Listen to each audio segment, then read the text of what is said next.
Guys आज का blog से बाइक और कार एक्सीडेंट होने वाला गाइस। तो बहुत ज़ोर से घटना हुआ गाइस कल में हवाईपुर में। टाइम तो 3 बजे को शाम को गाइस।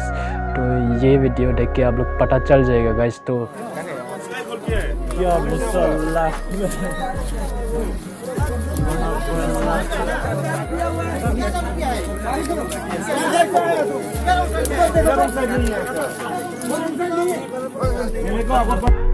और ज़्यादा से ज़्यादा दोस्त को शेयर करना guys this video.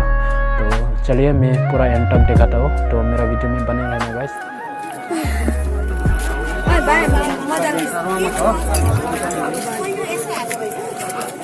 What is yours?